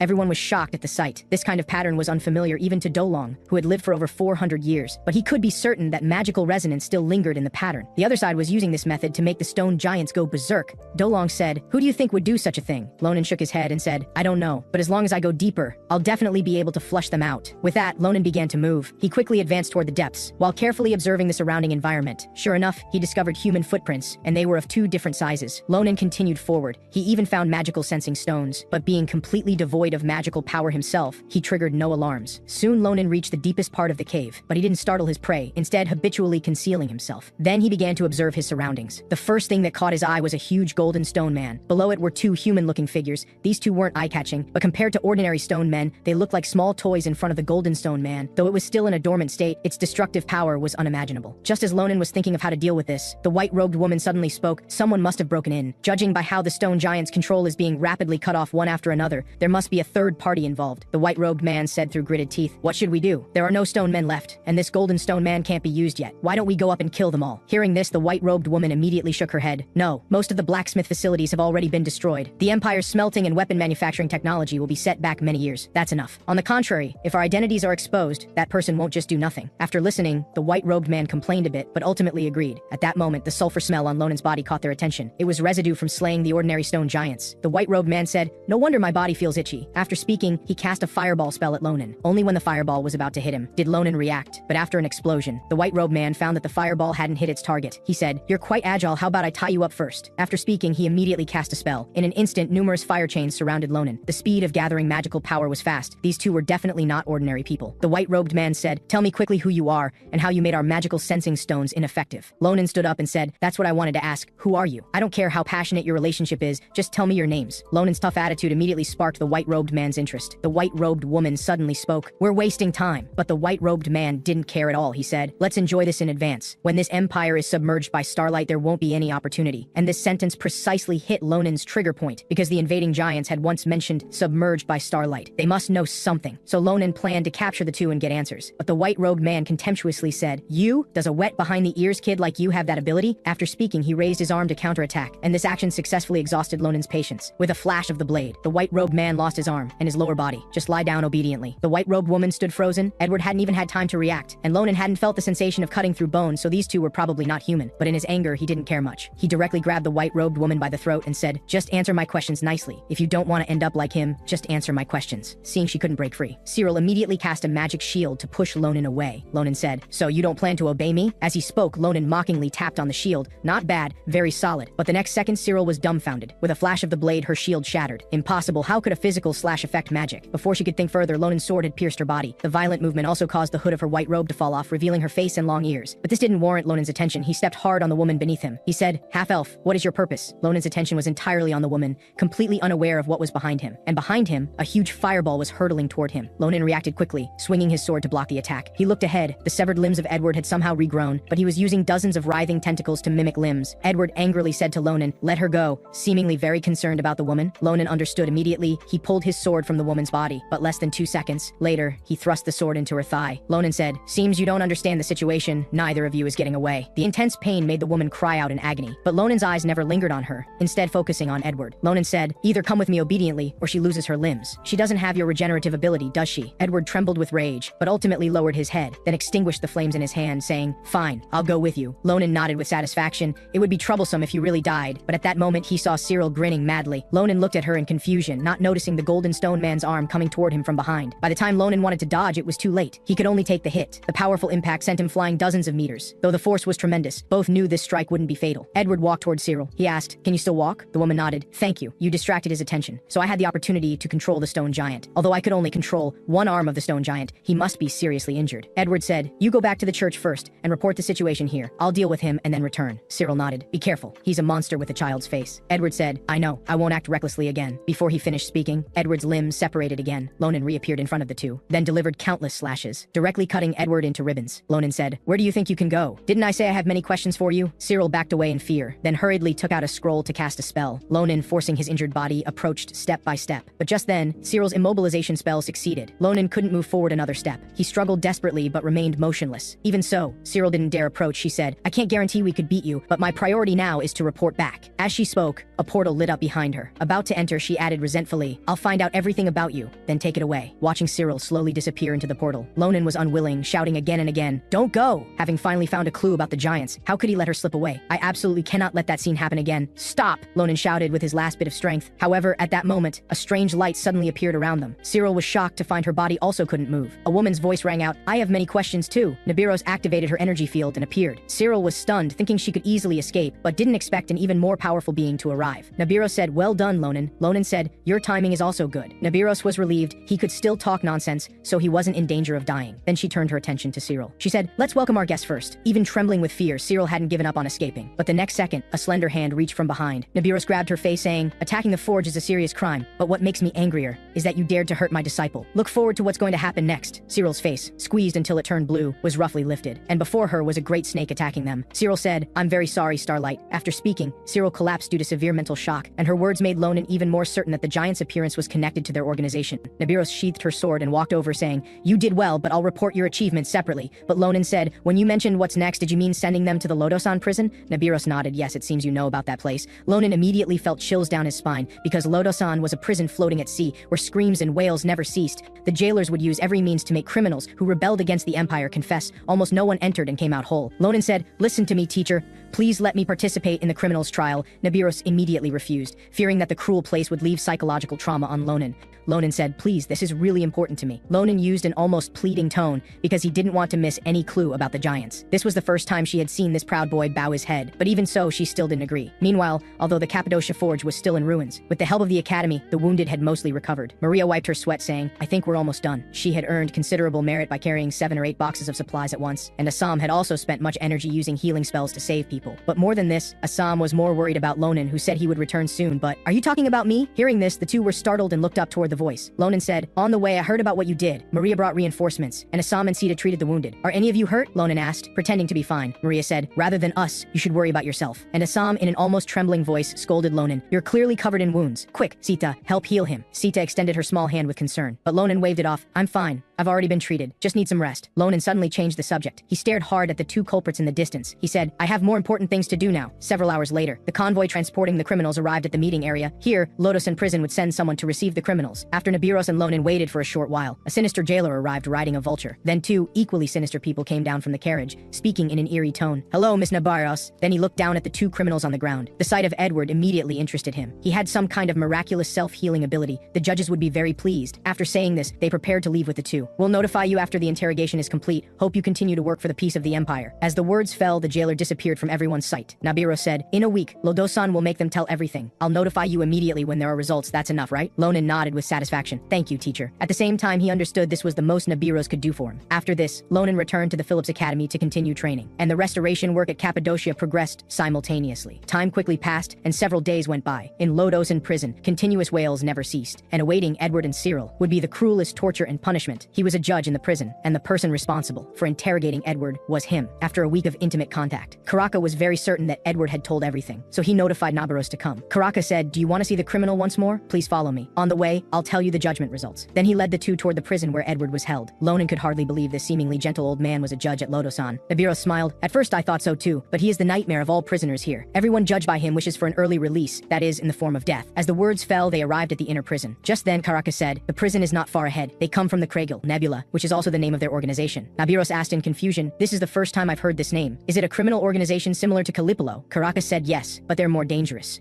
First, their identities are unknown. Second, the Naranja arson case and the explosion at the Magic Engineering Academy were also their doing. In the past year's large-scale cases, most were done by them. Ronan was stunned after hearing this. If this organization had done so much, why had he never heard of them in his previous life? Ronan asked, "Did they mention Starlight, or something like Starlight Descending?" Karaka said, "This is the first time I've heard these words." Ronan said awkwardly, "That's what Edward said when I caught him, because if he said he came from the future. 10 years later, 3 winged bald men would invade, and Starlight was what they said. Nobody would believe such things, originally thinking the matter would end here. But unexpectedly, Karaka's face darkened. Ronan continued, "I think it's related to their purpose, so you probably haven't gotten that out of him yet." At this point, a terrifying aura suddenly made Ronan change his expression, and the source was Karaka. He immediately put on his bird-shaped hood, then walked toward Edward's prison. He said, "I understand. It seems our friend still isn't honest enough. I should show more sincerity." As the words fell, the prison door slowly opened, and the scene before them made Ronan dumbfounded, because the previously arrogant 2 had now been tortured beyond recognition, only faint moans proving they were still alive. Karaka said, "Edward is an interesting friend. He uses some unique black magic to regenerate his body." As he spoke, he picked up a red-hot torture instrument. "Do you know how to get close to this kind of person? Simple. Use this to poke him until he can't regenerate." After saying this, Karaka stabbed hard. Edward could only scream, and this happened again and again, until he was on the verge of death before Karaka stopped. Karaka said, "See, we've become intimate. At least that's what I think." But Karaka suddenly changed the subject, but thinking that this guy is still hiding something. "I feel very disappointed. Friends shouldn't keep secrets, don't you know?" But Edward cried that he had hidden nothing. Karaka didn't believe him, then turned his head toward Ronan. "Then why am I hearing about Starlight Descending for the first time? I hope this conversation ends with you, not Cyril, because with the same treatment, she would probably die." He turned his gaze to Cyril. She was trembling uncontrollably, begging him to kill her quickly. Ronan was confused at this point. They should have no reason to hide anything. Ronan said, "Perhaps it's not that they don't want to tell, but they can't. Like some kind of seal curse magic." Hearing this, Karaka suddenly realized, then walked outside. He said, "Please wait a moment, I'll get something." Minutes later, Karaka returned carrying something strange. It was an ugly eyeball-like thing, the curse eye. It feeds on curses in people. Karaka played with it in his hand for a while, then walked toward Edward saying, "Let's begin." After speaking, he placed the curse eye on the other's forehead. Instantly, countless tentacles grew from the eye, then deeply pierced Edward's head. The intense pain made him scream continuously, until 2.5 minutes later, the curse eye turned blue, signaling the end of the clearing process. Karaka then spoke, "I'll ask again, what is Starlight Descending?" Edward, breathing heavily, said, "Starlight is an eternal existence. His blessing will save all the weak in this land." Cyril froze upon hearing this, quickly telling him to shut up. And for Cyril's safety, Edward could only continue, "Starlight Descending is our lifelong wish. We will eliminate everything and wait for his arrival." Karaka felt this this was too complex, he said. You mean something is coming, right? Edward nodded. The children of the stars. Hearing these words, Ronan was instantly filled with disgust. But regarding the giants, he still refused to speak. Ronan guessed it was the curse restricting his speech. Sure enough, with the help of the curse eye, Edward revealed their organization's ultimate goal. That was to help the giants clear obstacles for their smooth descent to Earth. Hearing this, Ronan could no longer hide his anger, because they were the culprits who destroyed the empire in his previous life. Ronan walked step by step forward. The judge hurriedly advised him to calm down. Ronan just walked up to Edward, then took a deep breath and said, "The children of the stars you mentioned are the Ahayut, right?" Hearing this, Edward's nerves instantly tensed. He said, "Where did you hear this name? How do you know?" But before Edward could question further, his forehead rapidly swelled.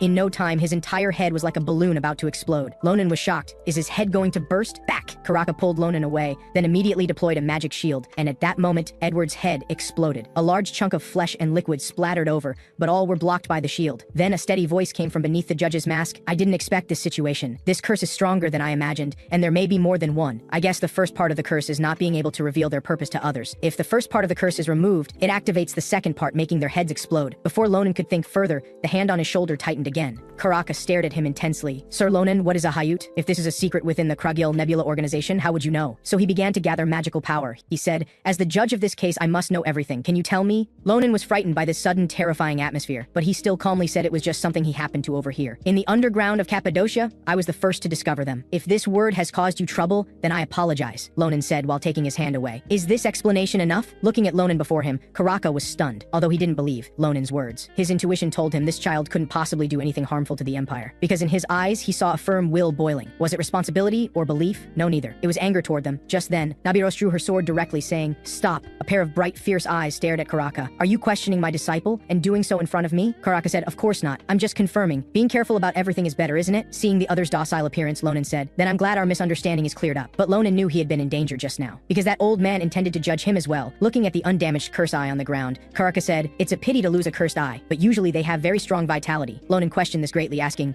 "This little thing is powerful?" Karaka said, "Yes, and if you look carefully, it's quite cute. Would you like to touch it?" Just as Karaka was joking, he discovered in horror that the curse eye on his shoulder had turned blue. That meant it had absorbed a curse. Whose could it be? So far from Cyril, it couldn't be hers. Could it be him? Karaka turned to look at Ronan. When using the magic shield just now, he touched him briefly. Could it have absorbed a curse in just that instant? Karaka quickly took down the curse eye and walked toward Ronan, then placed it in his hand. The curse eye visibly expanded at an alarming rate, then exploded directly. Ignoring Ronan's fuss, Karaka grabbed his hand and began examining it. Karaka said, "Listen to me, I think you've been cursed." Ronan asked in confusion, "What nonsense are you talking about?" Karaka began explaining, "Have you ever felt restrictions, like being unable to run or unable to hold steel objects, etc.? A curse will restrict certain behaviors of yours." Hearing this, Ronan lowered his head and said nothing. So the reason he couldn't use magic power was because of the restriction of the curse inside his body? Karaka said, "It's okay if you don't want to talk about it. Just remember one thing. This curse is very powerful and full of malice." The conversation ended there. Ronan and Nabiros prepared to leave. Karaka said, "Once I crack all of Cyril's curses, I'll notify you." Nabiros nodded and said, "I understand. Just report to me when the time comes." Then Karaka turned to look at Ronan, but the other didn't react even after a long time. Karaka said, "You seem preoccupied." Hearing this, Ronan finally came back to his senses. Ronan said, "Since I learned I've been cursed, I've been a bit preoccupied." Karaka restored his gentle expression and comforted him. "Don't worry too much. You're Phillips' student. There's someone at the academy who has deeply researched curses, who might be able to help you. He is Professor Secret from the magic department." After dealing with the Loto Sand prison matter, Ronan and Nabiros departed on a vulture, but being cursed lingered in Ronan's mind, and his eyes started to itch. This made him increasingly impatient. But fortunately, Karaka said Professor Secret might have a solution. Seeing his anxious appearance, Nabiros calmly said, "This is one of the known signs. It indicates the curse inside you is weakening. Don't worry, but do you really not know who cursed you?" After hearing this, Ronan shook his head, unable to think who would do such a thing. He was normally so kind and gentle that it seemed impossible for anyone to hold a grudge against him. But Nabiros couldn't agree, and could only secretly turn her head toward the window, because the scene of Ronan beating up Kalden was still vivid in her mind. But unexpectedly, Ronan spoke up to thank her. "Thank you, Professor Nabiros, for stopping him for me. That old man, his eyes were too cruel. If it weren't for you, I think he would definitely have arrested me on trumped-up charges and forced a confession." Nabiros smiled and said, "This is just my duty as a coach, nothing to thank me for." Ronan looked at Nabiros. She was not only excellent with the sword, but also a rather nice person. The more he looked, the more she seemed like a good person. But strangely, why hadn't he met them in his previous life? Such powerful people should have appeared on the battlefield. Could it be that the Kragil Nebula did something to them? Ronan felt very confused. It was late at night when they returned to Phillips, but early the next morning, Ronan eagerly went to a place, the special practice space of the magic department, Stone Pillar Park. Ronan immediately spotted Andesan, who had been waiting for a long time. Nabiros had asked her to help Ronan find Professor Secret. She greeted Ronan with a smile. "It's been a while since we've seen each other. If not for the professor's orders, I might have met you even later. Are you well?" This radiant personality charm instantly left Ronan at a loss. His heart was extremely tangled. How should I tell her about that incident? What should I do? Where should I start? Forget it, just smile smile first. Lonan awkwardly squeezed out a smile. Long time no see. How are your parents? Andesan was startled after hearing this, then nodded and said,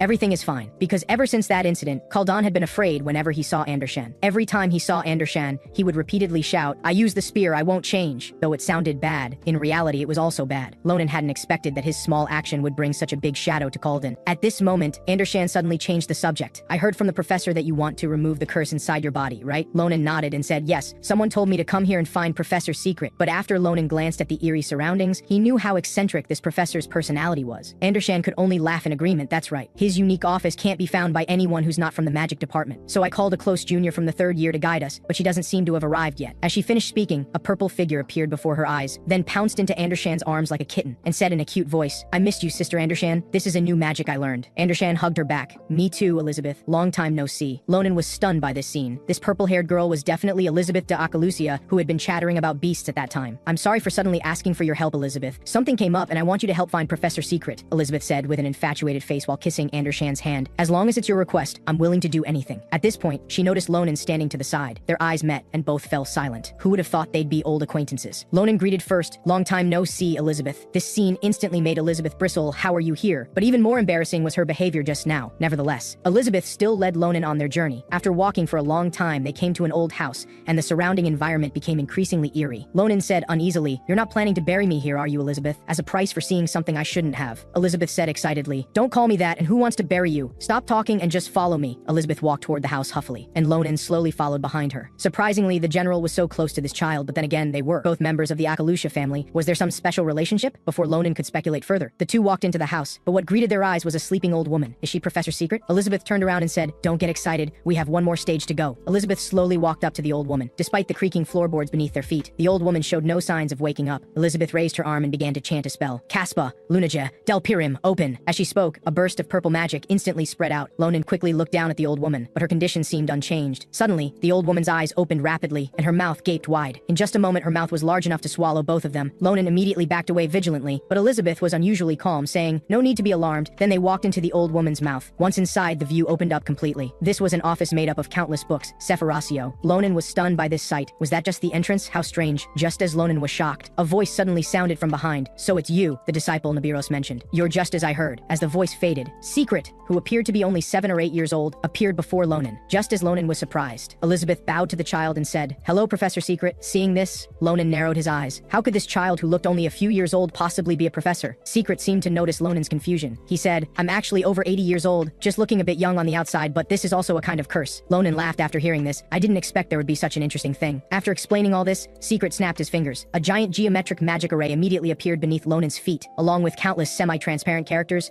Let's remove the curse now. Lonan stared at the characters emerging from his body and said, why do I have this thing inside me? Secret said to himself, how can there be so many curses coexisting in a human body and they're ancient curses close to the source? Lonan asked, can these be solved? Secret said, before, I firmly believed there was no curse that couldn't be removed, but this time I can't be sure, because these curses are almost all unknown. Even so, Secret decided to try. He said, I will create an imaginary world in your consciousness. There, I will project a curse that torments you. You just need to find the source of the curse binding you and kill it. Lonan frowned after hearing this, not quite understanding what the professor meant. Lonan said, so I must enter a dream and break the curse? How will I recognize it? Secret said, you'll recognize it when you encounter it by instinct, Secret said offhandedly, then placed his hand on Lonan's head saying, take care. As the magic activated, Lonan's consciousness was pushed into a magically created world. When he came to his senses, he was in a forest. The more Lonan walked forward, the stronger the sense of familiarity became, because wasn't this his home? How could the source of the curse possibly be here? Before Lonan could ponder further, a child's laughter brought his thoughts back. Such a familiar voice. Lonan quickly turned to look. Before him was his sister Eli from when they were young, rushing quickly into the house. She said, I'm back, Mom. The first thing she did upon entering was to stare at her brother with sparkling eyes. So cute. Eli asked, why does little Lonan sleep so much? Is he sick, Mom? A woman who looked very similar to Eli answered with a smile, because babies need a lot of sleep to grow healthy. So Eli, you need to sleep a lot too. Speaking of illness, if little Lonan ever gets sick, you as his sister should take good care of him. After hearing this, Eli excitedly raised her little fist and said, of course, I will protect him forever. Lonan looked at this harmonious family scene thinking, did I ever have such moments in this life? Lonan was so absorbed that he forgot his purpose for coming here. Without a doubt, this was a scene from shortly after Lonan's birth. So the child lying in this cradle is me? Lonan was dumbfounded. Was I actually a baby when I was born? I thought I started out as an adult. He had such thoughts because his childhood memories had been sealed. However, just then, the sound of a door opening came through. An eerie feeling instantly swept through Lonan's entire body. He tried hard to turn his head to look, but found his body couldn't move. So Lonan could only stare straight ahead as a formless black shadow slowly entered. But the family members seemed happy, with the mother saying, you're back so so early? Eli even immediately ran up to hug him, but the shadow threw off her hand and walked toward baby Ronan in the cradle. Mom thought he was eager to see the child, so she smiled and told him, "The child is in the cradle," but the shadow extended his arm toward Mom and said some words Ronan couldn't hear. In no time, Mom's consciousness began to blur. "What danger? What are you saying?" Then she fell to the ground. This scene stunned Eli. She didn't understand what Dad was doing. She was just very worried about Mom who had fallen down. But the next second, the shadow aimed his palm at Eli. He repeated the same technique. Ronan, watching the scene, felt sadness and anger surge up.